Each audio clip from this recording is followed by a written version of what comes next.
चमार जाति भी चवर वंश के क्षत्रिय होने का दावा करती है। आइए इसी क्रम में जानते हैं चमार वंश के राजा कौन थे। चमार जाति समूह का परंपरागत पेशा चर्म कर्म और चमड़े के जूते आदि बनाना रहा है, लेकिन लंबे समय से इस समुदाय के लोग क्षत्रिय योद्धा जाति के वंशज होने का दावा करते रहे हैं। चमार समुदाय की एक प्रमुख उपजाति है जाटव, जिसे यादव का अपभ्रंश माना जाता है। यादव जाति को वैदिक क्षत्रिय माना जाता है। चमार अपेक्षाकृत एक नया शब्द है। चमार शब्द सन 1872 ईस्वी की जनगणना के बाद से ही धीरे धीरे प्रचार में आया है। हिंदू चर्मकार जाति नामक पुस्तक में उल्लेख किया गया है कि काफी लंबे अरसे तक चमार कहे जाने के कारण इनके प्राचीन जाति नाम भुला दिया गया। फलस्वरूप कई इतिहासकार भी भूलवश वर्तमान चमार जाति को प्राचीन काल की जाति मानने लगे, जबकि वर्तमान चमार जाति प्राचीन काल में नहीं था।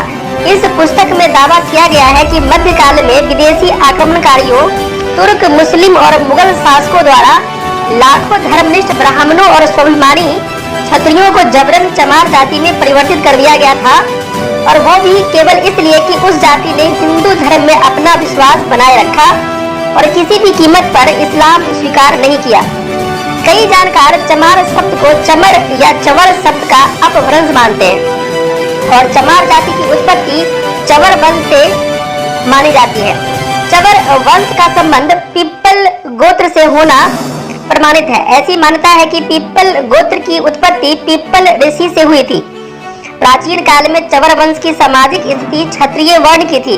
इस राजवंश में कई प्रतापी राजा और सूरवीर योद्धाओं ने जन्म लिया था। मध्य युग में भी चमार कुल के अन्य वंशों में चवर वंश सर्वाधिक प्रतिष्ठित था। कर्नल टार ने अपनी पुस्तक राजस्थान का इतिहास में इस चवर वंश का विस्तार से उल्लेख किया है। ऐतिहासिक ग्रंथों में चवर वंश का स्पष्ट उल्लेख मिलता है।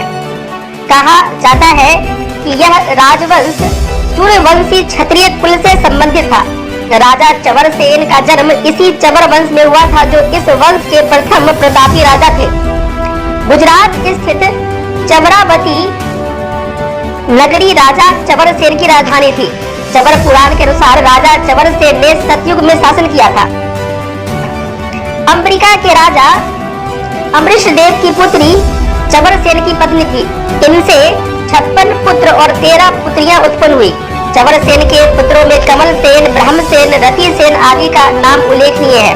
कालांतर में इस वंश में भद्रसेन नाम के शक्तिशाली राजा हुए। भद्रसेन के पुत्र का नाम श्रीसेन था। उसके बाद क्रमशः सूर्यसेन और चामुंड राय नाम के वीर राजा भी इस वंश में हुए।